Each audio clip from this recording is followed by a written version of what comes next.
Hello everyone. आज का हमारा सवाल है which of the following molecule does not have a linear arrangement of atoms.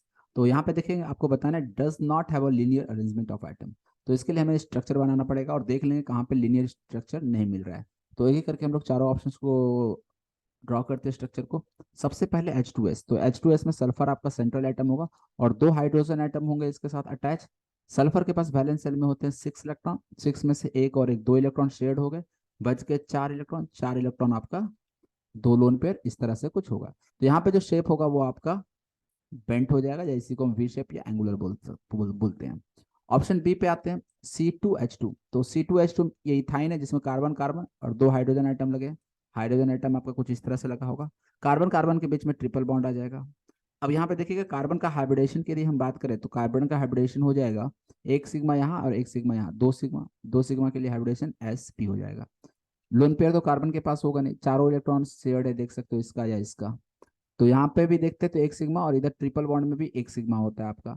तो ये भी हाइब्रिडेशन sp। और sp हाइब्रिडेशन का जो शेप होता है वो आपका लीनियर होता है, और इसलिए यहाँ पे जो आपको स्ट्रक्चर मिलेगा ये बिल्कुल एक लीनियर स्ट्रक्चर मिलेगा। मतलब हाइड्रोजन कार्बन कार्बन हाइड्रोजन, ये चारों एटम बिल्कुल एक ही लाइन में लगे होंगे, HCCH, और यहाँ पे बीच में ट्रिपल बॉन्ड आ जाएंगे। तो ये लीनियर शेप है। आपको पता ना does not have a linear arrangement of atom, तो ऑप्शन बी तो नहीं होगा, बट ए ऑप्शन आप समझ सकते हो कि यार बिल्कुल होगा, क्योंकि यहाँ पे जो शेप आपको मिल रहा है स्ट्रक्चर वो बेंट मिल रहा है। बाय द वे हम सही सभी ऑप्शन की बात करने वाले हैं। BeH2 की अब बात कर लेते हैं। तो बेरिलियम, बेरिलियम के पास वैलेंस सेल में दो ही इलेक्ट्रॉन होता है, 2,2। तो एक H इधर, एक H के साथ इधर, ये आपका बॉन्डिंग कर लेगा। तो दोनों इलेक्ट्रॉन बेरिलियम का इन्वॉल्व हो गया बॉन्डिंग में। बेरिलियम के पास कोई लोन पेयर बचा नहीं, तो हाइब्रिडेशन एक और एक, दो, 2 सिग्मा, हाइब्रिडेशन हो जाएगा sp।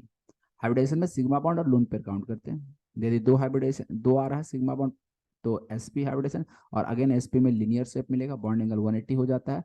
और ये भी आपको लिनियर मिल गया। आपको बताना does not have a linear arrangement, तो ऑप्शन सी भी नहीं हो सकता है। और डी की भी बात कर लेते हैं, CO2।